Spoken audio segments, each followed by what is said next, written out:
नमस्कार बच्चों। हमारी आज की कविता है पतंग।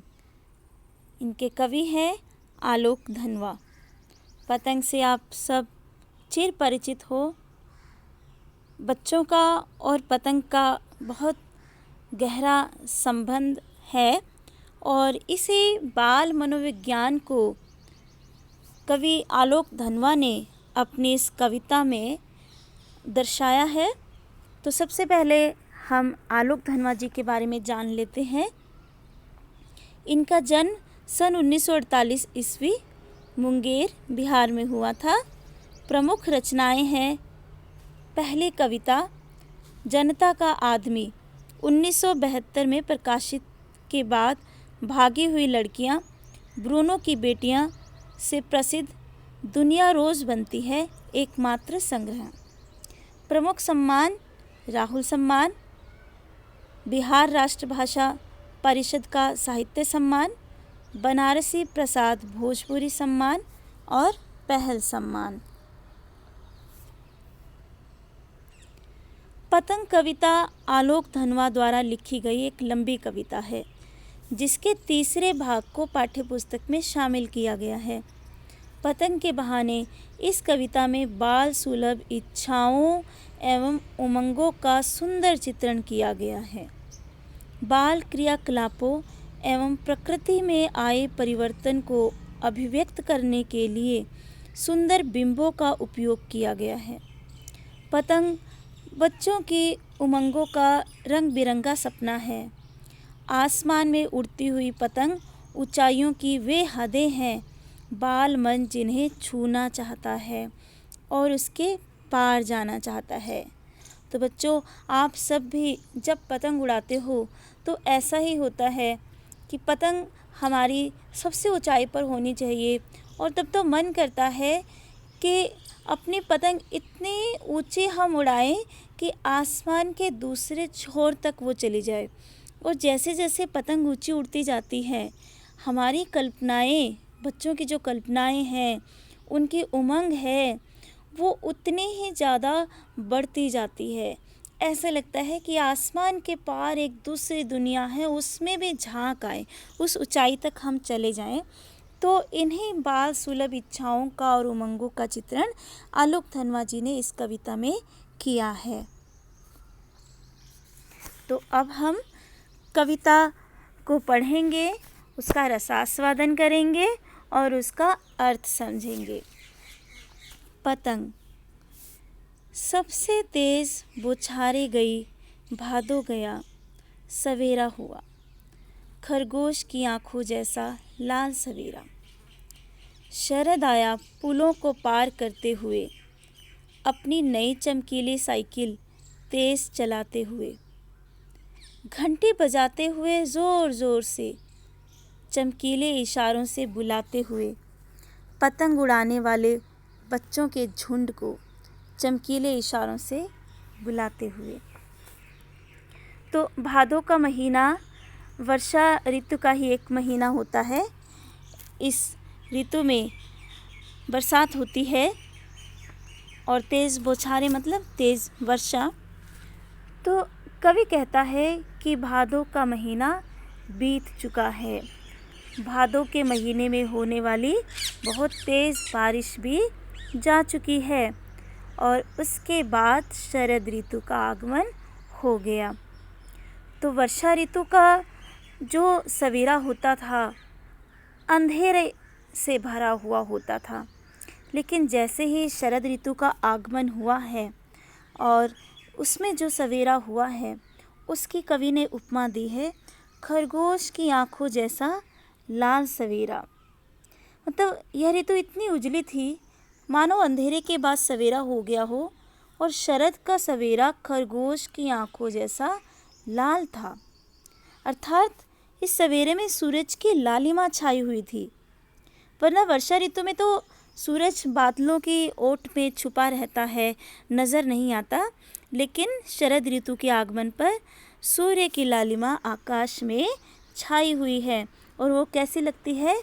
खरगोश की लाल आँखों की तरह। तो यहाँ कवि ने उपमा दी है। शरद आया पुलों को पार करते हुए, अपनी नई चमकीली साइकिल तेज चलाते हुए। कि शरद ऋतु कई पुलों को पार करते हुए आई है। मतलब पिछले वर्ष जो शरद ऋतु आई थी, उसके बाद कई मौसम आए बीच में और फिर से लौट कर आई है शरद ऋतु। तो कई मौसमों को पार करके शरद ऋतु आई है। और यहाँ कवि ने मानवीकरण कर दिया, जैसे शरद कोई बालक हो जो कई पुलों को पार करते हुए अपनी नई चमकीली साइकिल को तेज चलाते हुए घंटी बजा रहा है ज़ोर ज़ोर से, और पतंग उड़ाने वाले बच्चों को बुला रहा हो चमकीले इशारों से कि आ जाओ, पतंग उड़ाने का मौसम आ गया है। कहने का भाव ये है कि शरद ऋतु का जो सवेरा होता है वो उज्जवल होता है, वो धूप से भरा हुआ होता है, चमकीली धूप होती है, चारों ओर उत्साह होता है, उमंग है, धूप की चमक है, खेलने के इशारे हैं, पतंगबाजी का माहौल है। तो ये कवि ने यहाँ पर हमें समझाना चाहा है। तो अब इसका शिल्प सौंदर्य खड़ी बोली का प्रयोग किया है, तत्सम तद्भव शब्दावली है, भाषा में बिंबात्मकता है।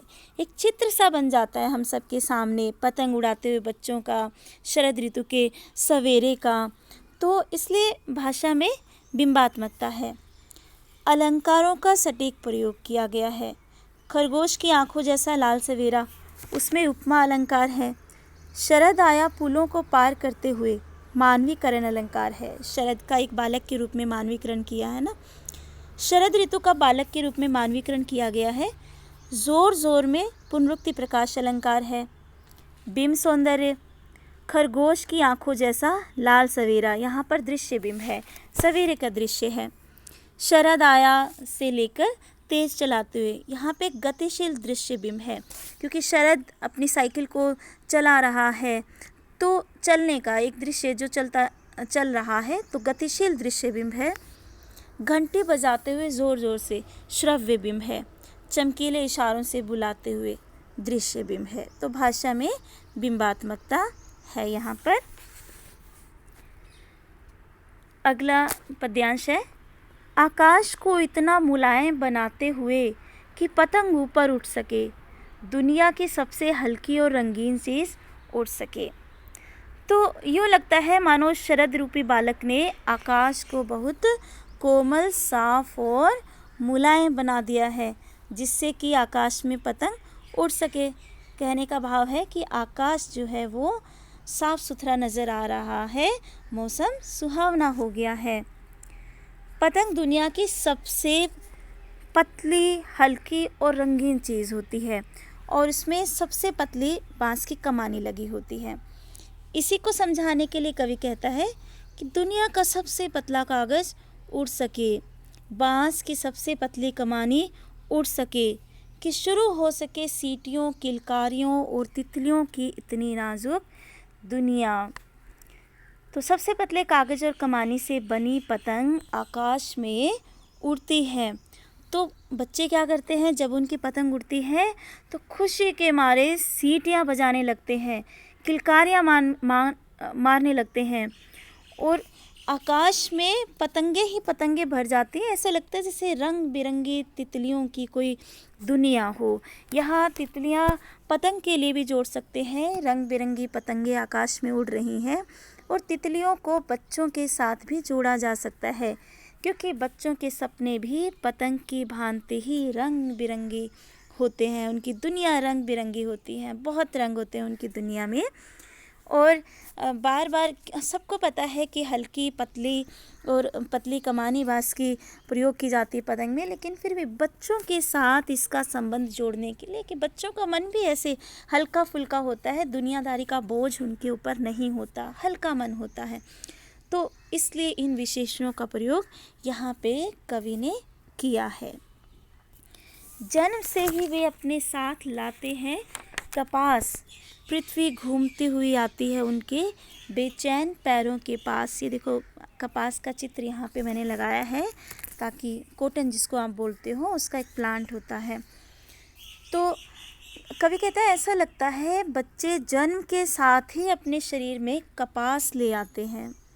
कहने का क्या भाव है कि उनका शरीर हर प्रकार की चोट और खरोंच को सहने में योग्य होता है और उनके पाँव में एक बेचैनी होती है जिसके कारण सारी पृथ्वी को वो नाप डालना चाहते हैं।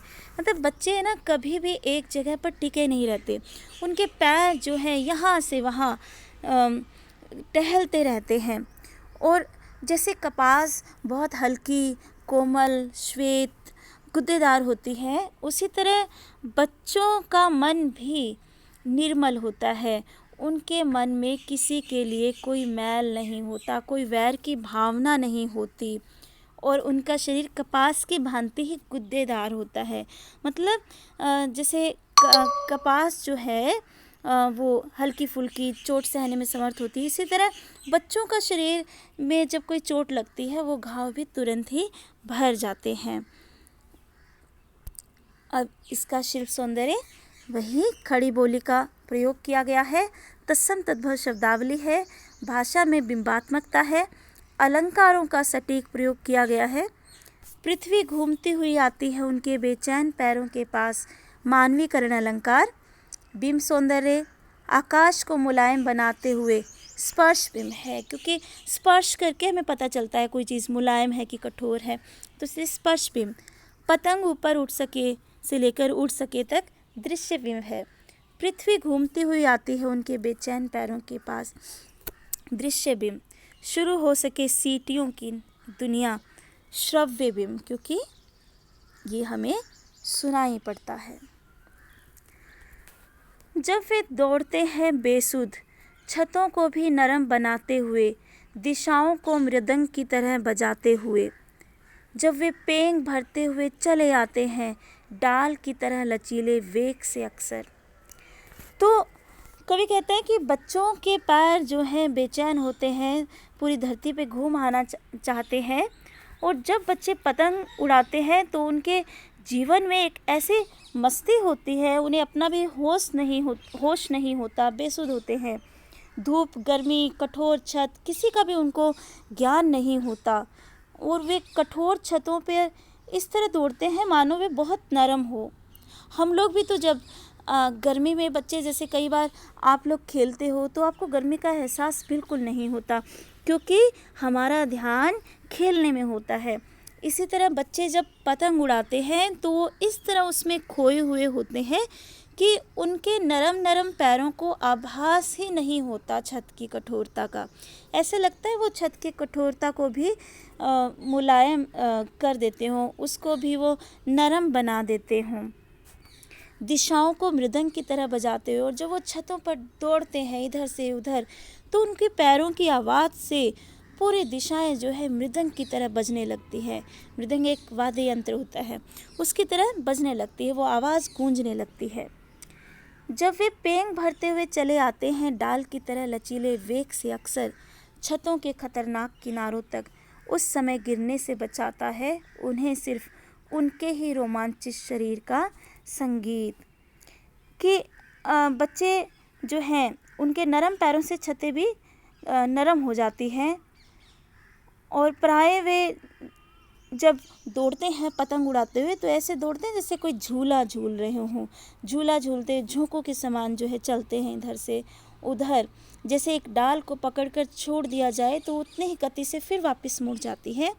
इसी तरह बच्चे जब पतंग उड़ाते हैं, पतंग उड़ाते उड़ाते छतों के किनारों तक आ जाते हैं, खतरनाक किनारों तक, और तुरंत ही फिर वापस चले जाते हैं। उनके शरीर में एक लचीलापन होता है, डाल की तरह लचीला होता है उनका शरीर। ऐसे लगता है कि उन खतरनाक किनारों से गिरने से उनके रोमांचित शरीर ने उनको बचाया हो, क्योंकि उनके शरीर में एक रोमांच होता है पतंग उड़ाने के लिए। तो इतना खतरा उठाते हुए भी वे बचते हैं तो अपने रोमांचित शरीर की मस्ती और लय के कारण बचते हैं। पतंग की ऊपर ऊपर जाती हुई धड़कनें उन्हें गिरने से रोके रखती हैं और वे पतंगे जो है मानो अपनी डोर के सहारे इन बच्चों को संभाल के रखती हैं। बच्चे जो हैं पतंग उड़ाते समय उनकी डोर उनके हाथ में होती है, जिससे वो पतंग को अपने काबू में रखते हैं और ऐसे लगता है उस पतले से धागे ने बच्चों के संतुलन को बना रखा हो, तो इसी रोमांच के कारण वो बच जाते हैं। खड़ी बोली का प्रयोग किया गया है, तत्सम तद्भव शब्दावली है, भाषा में बिंबात्मकता है, अलंकारों का सटीक प्रयोग किया गया है, पतंगों की धड़कती ऊंचाइयों में मानवीकरण अलंकार, नरम, महज, खतरनाक, सिर्फ ये उर्दू शब्द इसमें आए हैं। दिशाओं को मृदंग की तरह बजाते हुए श्रव्य बिंब, छतों को नरम बनाते हुए स्पर्श बिंब, जब पेंग भरते हुए चले आते हैं धागे के सहारे तक दृश्य बिंब है। अगला है, पतंगों के साथ साथ वे भी उड़ रहे हैं अपने रंध्रों के सहारे। रंध्र होते हैं छिद्र, वो शरीर में भी हमारे से छेद होते हैं ना, छोटे छोटे रोए जिसको हम बोलते हैं, रोए खड़े होते हैं जब उत्साहित होते हैं हम किसी भी चीज़ के लिए, तो वहाँ से कहते हैं पतंग उड़ाने वाले बच्चे मानो पतंग के साथ साथ खुद भी उड़ रहे हों, और वो अपने शरीर के रोओं से निकलने वाले संगीत के सहारे मान लो उड़ रहे हैं। तो पतंगों के साथ साथ वे भी उड़ रहे हैं, मतलब जितनी ऊंचाई पर पतंग जाती है बच्चे भी उतनी ही उनकी कल्पनाएं उतनी ही ज़्यादा उड़ान भरती है, उनके सपने, उनकी उमंगें, उनका उत्साह जो है उतना ही ज़्यादा ऊंचाई पर उड़ान भरता हुआ नज़र आता है। अगर वे कभी गिरते हैं छतों के खतरनाक किनारों से, तब तो और भी निडर होकर सुनहले सूरज के सामने आते हैं। पृथ्वी और भी तेज घूमती हुई आती है उनके बेचैन पैरों के पास। तो यहाँ बताया है कि यदि कभी कभार छतों के खतरनाक किनारों से बच्चे गिर भी जाते हैं और बच जाते हैं, तो वो पहले से भी ज़्यादा निडर हो जाते हैं। उनके मन में, वो कहते हैं ना, डर के आगे जीत है। तो बस एक बार गिरने के बाद जब वो बच जाते हैं तो उनका हौसला और भी ज़्यादा बढ़ जाता है। सुनहले सूरज के सामने आते हैं, मतलब जैसे सुनहला सूरज चमकता है, ऐसे ही बच्चों का उत्साह, उनकी निडरता और भी ज़्यादा, उनका हौसला और भी ज़्यादा चमक जाता है। मान लो उससे टक्कर ले रहे हों, वो दुनिया की हर चुनौती का सामना करने के लिए फिर अपने आप को वो तैयार पाते हैं। और ऐसे बेचैन पैरों वाले बच्चों के पास तो पृथ्वी भी घूमती हुई आना चाहती है। ऐसा लगता है पृथ्वी भी इन बच्चों के पैरों का स्पर्श करना चाहती हूँ। ये बच्चों के बेचैन पैर सारी पृथ्वी को नापना चाहते हैं। तो खड़ी बोली का प्रयोग किया गया है, तत्सम तद्भव शब्दावली है, भाषा में बिंबात्मकता है, अलंकारों का सटीक प्रयोग किया गया है, साथ साथ में पुनरुक्ति प्रकाश अलंकार, सुनहले सूरज में अनुप्रास अलंकार, पृथ्वी घूमती हुई आती है मानवीकरण अलंकार, और बिंब सौंदर्य भी है, पतंगों के साथ साथ वे भी उड़ते हैं, दृश्य बिंब है इसमें। तो आज के लिए इतना ही, धन्यवाद।